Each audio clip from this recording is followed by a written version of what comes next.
Senhoras e senhores, retornando então com o nosso encontro com os candidatos ao governo de São Paulo, um compromisso com a justiça. Mais uma vez convidamos à mesa Dr. Marcos da Costa, presidente da Ordem dos Advogados do Brasil, Seção São Paulo, juiz Jaime Martins de Oliveira Neto, presidente da Associação Paulista de Magistrados, Dr. Felipe Locke Cavalcante, presidente da Associação Paulista do Ministério Público, todos acompanhados do candidato Walter Siglioni, do PRTB.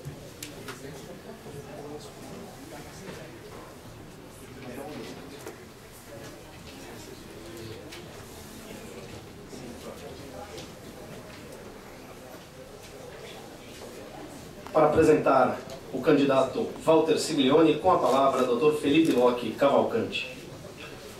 Bom dia a todos. Na continuidade dos nossos trabalhos, recebemos agora, com muita honra, Dr. Walter Siglioni, que tem 45 anos, é empresário do ramo de comunicação e atualmente é vice-presidente da Associação Paulista de Imprensa. Em 2010, foi coordenador da campanha do desembargador do Tribunal de Justiça de São Paulo, Nelson Calandra, eleito presidente da Associação dos Magistrados Brasileiros, AMB, depois de ter sido presidente da APAMAGES. Entre 2011 e 2012, Dr. Walter atuou como porta-voz da Cruz Vermelha Brasileira. Walter Siglioni se filiou ao PRTB em 2013, depois de ter passado pelo PHS. Esta é a primeira vez que concorre a um cargo público. Eu gostaria, nesta apresentação do Dr. Walter, de ressaltar mais uma vez que esta é uma iniciativa conjunta da Ordem dos Advogados do Brasil, aqui representada pelo presidente Marcos da Costa, da APAMAGES, aqui representada pelo Dr. Jaime de Oliveira, e pela APAMAGES, pela APMP, por nós representados. Portanto, este evento congrega advogados, juízes e promotores. E nós, através de uma comissão que trabalhou exaustivamente e cujos nomes já foram mencionados e que merecem todas as nossas homenagens, encontramos uma pauta comum de assuntos fundamentais ao bom andamento da justiça. Entendemos por bem que esta pauta fosse fornecida a todos os candidatos e fosse por eles debatida. E por isso, nós estabelecemos estas duas manhãs de trabalho, quinta e sexta-feira, dia 28 e 29 de agosto, onde todos os candidatos tiveram igualdade de condições, ou seja, cada candidato teve o mesmo tempo e a mesma pauta para poder expor.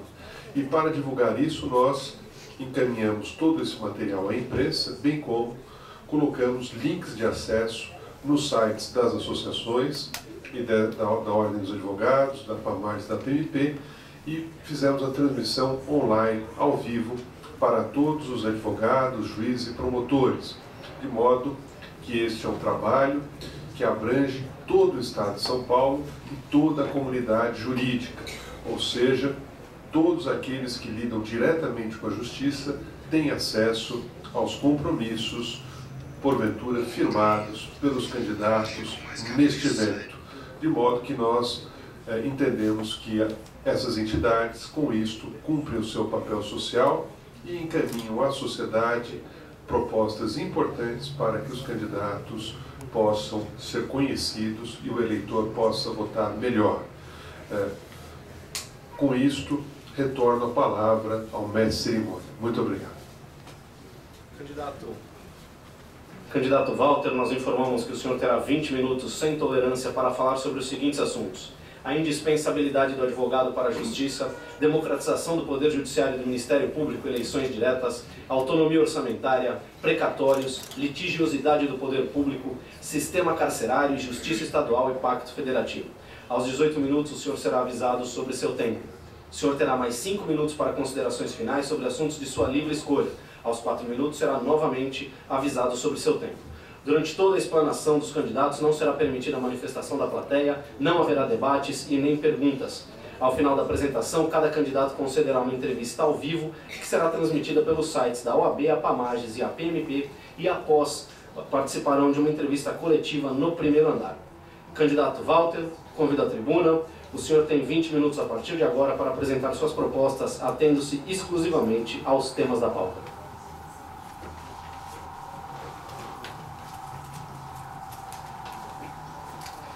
Eu quero agradecer à nossa casa, a Ordem dos Advogados do Brasil, na pessoa do nosso presidente, Dr. Marcos da Costa, ao presidente da FAMAGES, Dr. Jaime Martins de Oliveira Neto, e também ao presidente Felipe Luque Cavalcante, da Associação Paulista do Ministério Público, a que propicie este momento com os candidatos ao governo do Estado de São Paulo. E, dentre a pauta, em respeito à casa que estou, escolhi um dos temas só para poder esclarecer e peço a licença dos senhores para poder ler o nosso trabalho aqui e depois esboçar nos 5, 20 minutos que for necessário.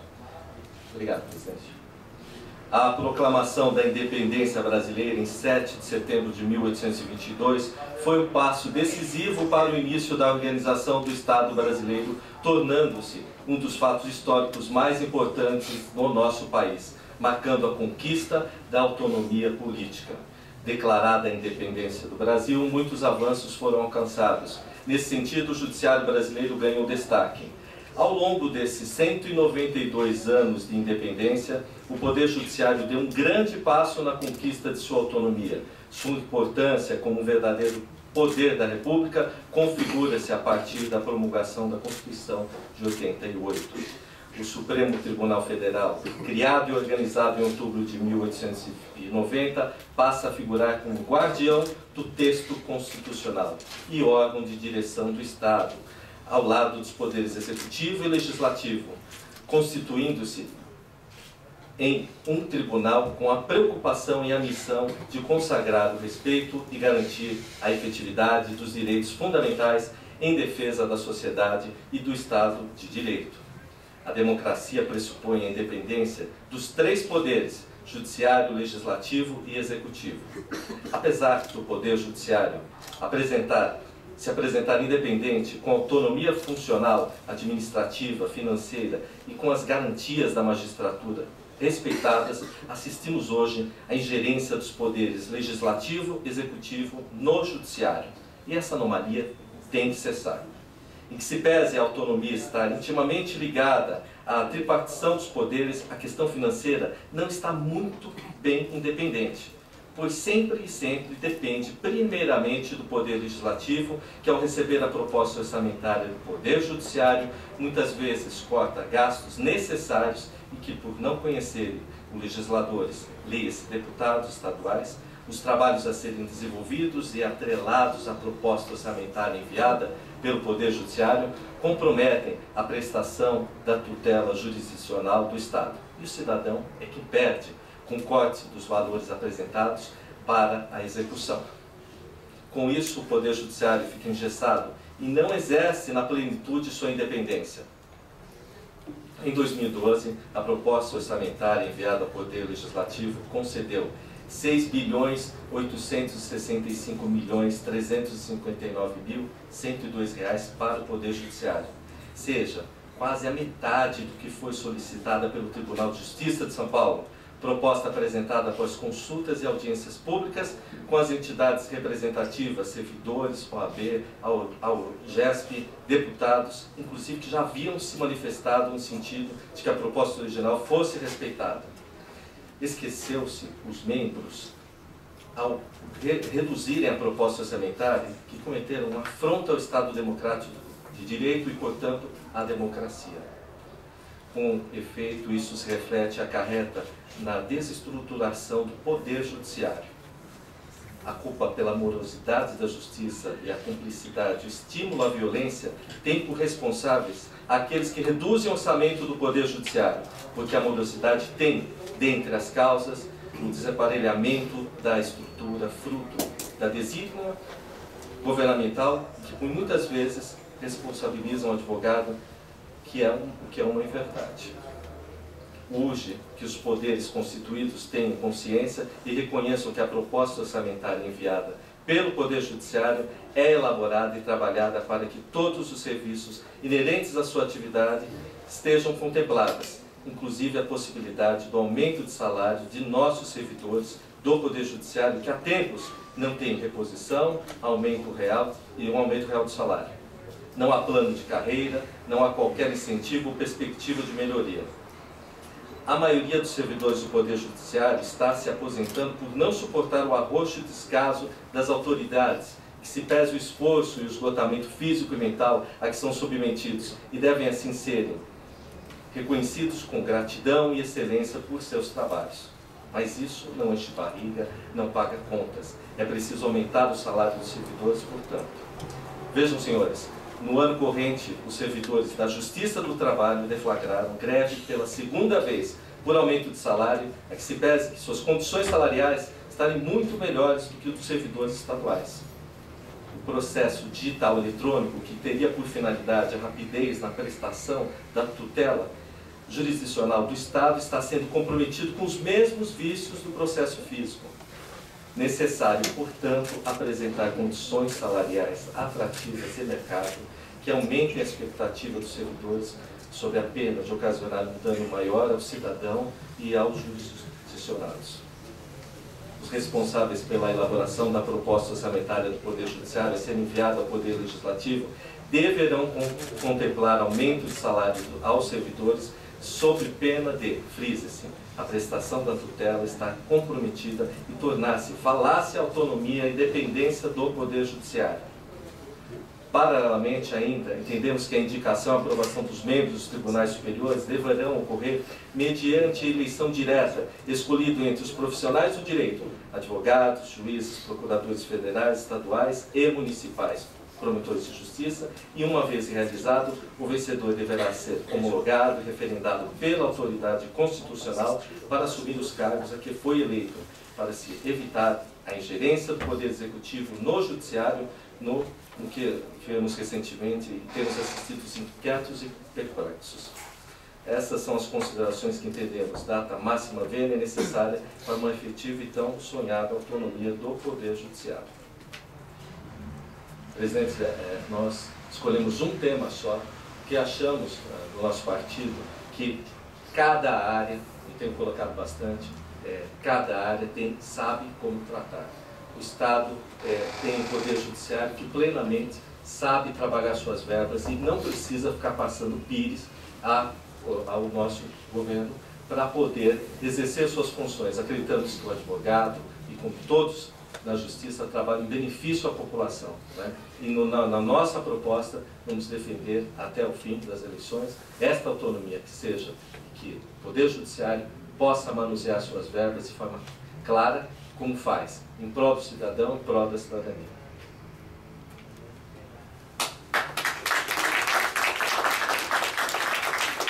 Candidato, o senhor tem 5 minutos de tema livre e de considerações finais. Antes de falar das propostas, eu quero agradecer ao Dr. Marcos da Costa, porque durante 20 anos da minha vida trabalhei desde o Instituto dos Advogados de São Paulo, com o Dr. Rubens Aprobato Machado, a quem dedico a minha caminhada à campanha do governo do Estado de São Paulo, e depois com o Dr. Luiz Flávio Borges Luz, que reafirmou o compromisso de trazer um homem comum, um jornalista, a trabalhar nessa casa, e que hoje temos uns 20 anos já. Depois o senhor reafirmou de novo para que eu ficasse aqui na OAB. O que isso trouxe na minha vida? Me trouxe a essência completa de cidadania, né? A essência completa de direitos e deveres, onde o cidadão, né, dentro da minha função de jornalismo, poderia ser contemplado como gente que sabe o que fala, que foi dentro dessa casa que eu aprendi isso. Hoje eu sou parte um pouco de cada um de vocês e me sinto muito responsável por isso, né? Me sinto um porta-voz pelo lugar onde estou, pela cruz vermelha que passei também em função da ordem, mas principalmente porque sei que aqui na OAB se faz e se exerce cidadania e que o advogado realmente pensa no cidadão. E é com isso que eu me pauto nessa campanha, que o cidadão é importante e que nós temos uma Constituição e que dentro disso existe essa função, essa muito grande do advogado, aqui no pauto, que estou aqui todo dia, que sei que esse Brasil tem jeito e que aqui as coisas funcionam, aqui na OAB e aqui no Judiciário. Obrigado, presidente.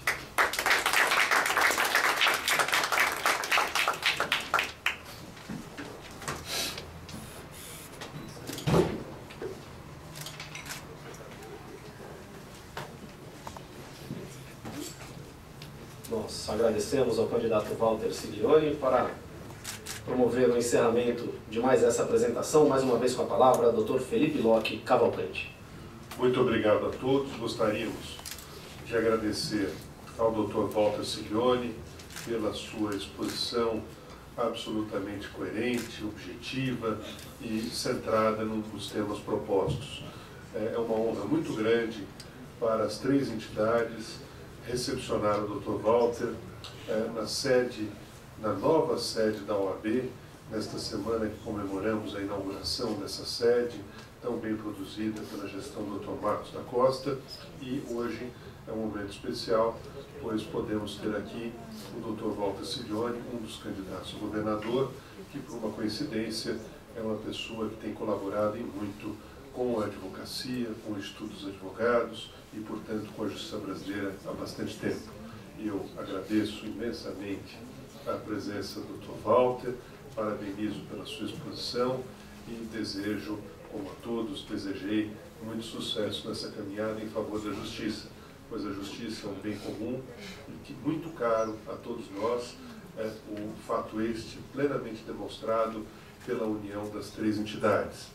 Gostaria também de dizer que agora o Dr. Walter poderá apresentar entrevistas coletivas aos jornalistas presentes e nós, em seguida, ao meio-dia, estaremos retomando com Raimundo Sena, candidato do PCO ao governo do Estado de São Paulo. Muito obrigado a todos.